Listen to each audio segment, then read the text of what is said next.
Wassalawatu wa thayyibat. Salawat dan kebaikan hanya punyanya Allah. Salawat itu bentuk jamak dari salat. Salat itu doa. Arti salat itu doa. Ayo salat, ayo doa. Jadi isinya salat itu mayoritas doa. Nah, ikrar kita dalam membaca kalimat tasyahud itu ini wassalawatu wa thayyibat. Salawat atau salat-salat, kebaikan-kebaikan itu semuanya milik Allah. Jadi kalau kita menggandengkan keburukan dengan Allah itu sangat enggak sopan. Hukum Allah disebut sebagai curang, sadis, kejam. Wong itu ditentukan oleh Allah kok disebut kejam. Yang lain, hujan dicela, wah gara-gara udan kayak total es. dicela begitu. Kalau dulu ya di tempat saya itu bakul es pas hujan itu meso, udane meso, nah, begitu. Kenapa begitu itu? Enggak menyadari ini, at-thayyibat itu punyanya Allah. Allah enggak ada hubungannya, enggak bergandengan dengan keburukan. Belas. Enggak bergandengan. Makanya ayat yang sering dibaca khatib itu ya, imam salat Jumat itu. Sabbihisma rabbikal a'la, apa itu? Sucikanlah asma Rabbmu itu, nama Rabbmu, penciptamu itu yang maha tinggi. Artinya anggaplah Allah itu beda dengan makhluk. Allah itu beda dengan makhluk yang lemah, makhluk yang lupa, yang yang kotor, yang mahalul khata' wan nisyan, tempat salah dan lupa. Nah, begitu itu manusia ini, tapi Allah sucikan atau bedakan. Anggaplah bahwa Allah itu berbeda dengan itu, makhluk-makhluk yang lemah itu. Maka al insanu dha'ifa atau apa? Kaidah syaitani kana dha'ifa. Tipu daya, programnya setan itu dhaif, lemah. Makanya kita juga harus yakin ya, setan itu lemah. Jadi kalau kerasukan setan diusir, jangan takut. Diusir kerasukan setan itu, yang merasuki setan yang merasuki itu diusir dengan cara berdoa kepada Allah Subhanahu wa taala. Kalau kita berdoa kepada Allah, setan yang semula kesannya kuat, ganas atau sadis itu ya, garang, itu kalau didoakan kepada Allah itu sangat lemah, menjadi sangat lemah. Kayak cacing, seperti cacing yang mulat-mulat, lemah sekali. Nah, begitu kita harus yakin.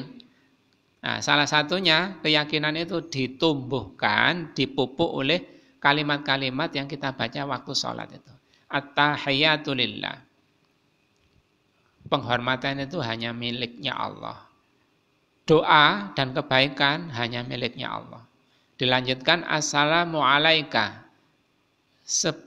Sebuah atau suatu keselamatan itu hanya untukmu ya ayyuhan nabiyyu, wahai nabi. Ini sholawat untuk Nabi Muhammad SAW. Kenapa kok Nabi Muhammad didoakan? Karena diperintah oleh Allah. Sakjane sebenarnya Nabi Muhammad itu enggak butuh didoakan. Penggambarannya, penjelasannya para ulama dulu itu ya, ustadz-ustadz dulu itu, seperti gelas yang sudah penuh itu ya. Kalau kita menuangkan air lagi ke gelas itu, pasti gelas itu, air itu akan tumpah. Lah tumpahannya itu untuk kita yang nuangi itu. Aslinya sholawat itu ya untuk kita yang membaca. Doa itu ya untuk kita yang membaca. Kalau kita mendoakan Rasulullah, insya Allah Rasulullah enggak bertambah keselamatannya. Dan keselamatan itu melimpah ruah dan kita terima karena itu. Tapi karena Allah yang memerintahkan, ya kita berdoa untuk mendoakan Rasulullah SAW. Salah satunya di tahiyat ini. Assalamu alaika ayyuhan nabiyyu Warahmatullahi dan rahmatnya Allah.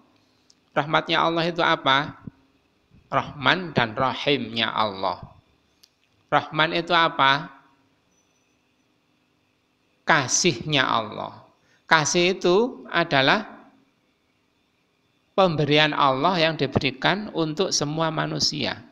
Enggak peduli dia kafir, musyrik, mukmin, muslim, semuanya diberi. Bukan hanya manusia saja, tapi binatang, alam raya, pohon, semuanya ini diberi kasih oleh Allah. Nah, kasihnya Allah begitu itu dilambangkan dengan kalimat Ar-Rahman, Allah yang Maha Pengasih.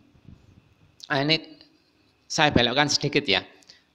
Ada suatu saat seseorang dikasih pisang. Si A ini panen pisang sak curung, yang tetangga si B dikasih sak cengkeh, si C dikasih sak cengkeh, si D dikasih sak cengkeh. Terus diruasani ambek tonggo-tonggo yang diberi gedang itu tadi, ngerasani si A yang panen itu. Ya apa ya nek nandur kok wapi begitu ya, aku nandur gak tahu wapi. Lah salah satu yang ngerasani itu ngomong, ya nandur itu ya dengan hati. Nah begitu itu menyinggung orang yang itu tadi. Orang yang ngomong, aku nek nandur gak tahu api. Kok si A itu kok api? Nah sakjane secara teori yang diberi kebaikan atau diberi jodoh, nandur itu bukan hanya orang yang soleh. Orang yang gak soleh pun diberi jodoh itu kalau Allah menghendaki. Jadi faktor utamanya adalah kehendak Allah itu sakjane. Tapi dia salah ucap. Nandur itu ya harusnya dengan hati. Nah, kalau boleh dilanjutkan lagi, kudu doa, kudu orang yang suci, kudu orang yang soleh, nah, begitu. Kalau boleh dilanjutkan, enggak. Nandur bisa atau ngingu-ngingu bangen, istilahnya orang sana bangen. Ngingu-ngingu sok memelihara ayam itu kok banyak. Ya itu diberikan oleh Allah kepada siapapun. Entah soleh entah enggak, ya wis diberi karena Allah Ar-Rahman itu tadi. Nah keliru orang yang ngomong begitu tuh. Katanya pisangnya bisa subur bagus begitu tuh karena soleh itu, atau dengan hati. Enggak. Masih dengan hati atau tidak dengan hati, nek Allah menghendaki enggak subur ya enggak subur.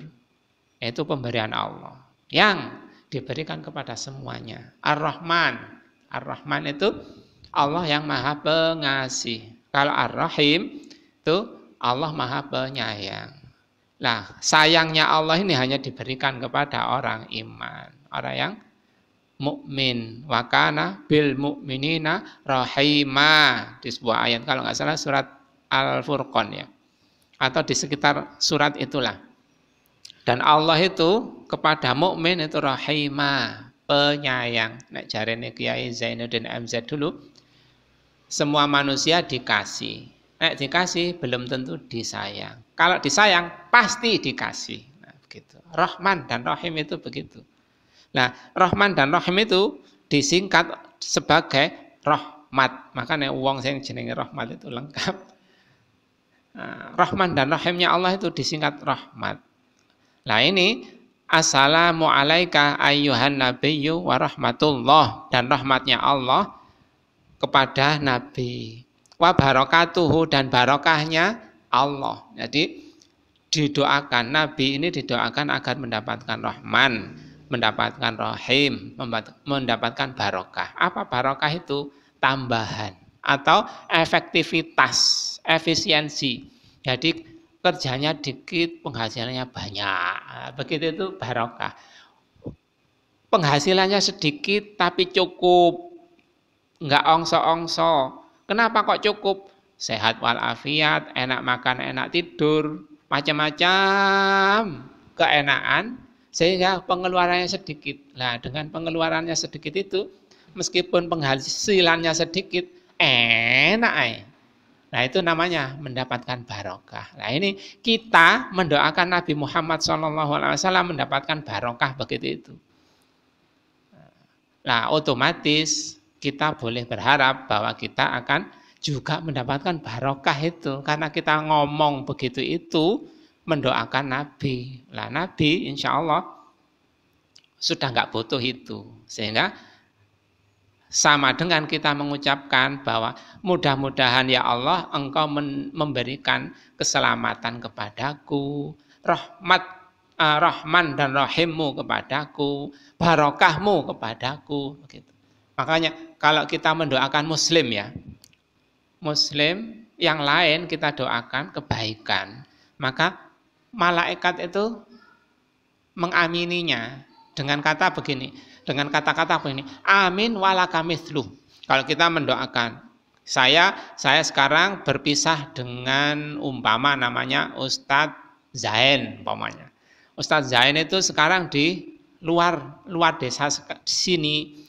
Saya berdoa ya Allah mudah-mudahan Ustadz Zain nanti engkau jadikan orang yang sabar atau engkau beri rezeki yang melimpah. Nah begitu Ustadz Zain nggak tahu doa saya ini. Nah malaikat mengaminkan, amin, dan engkau juga akan mendapatkan itu.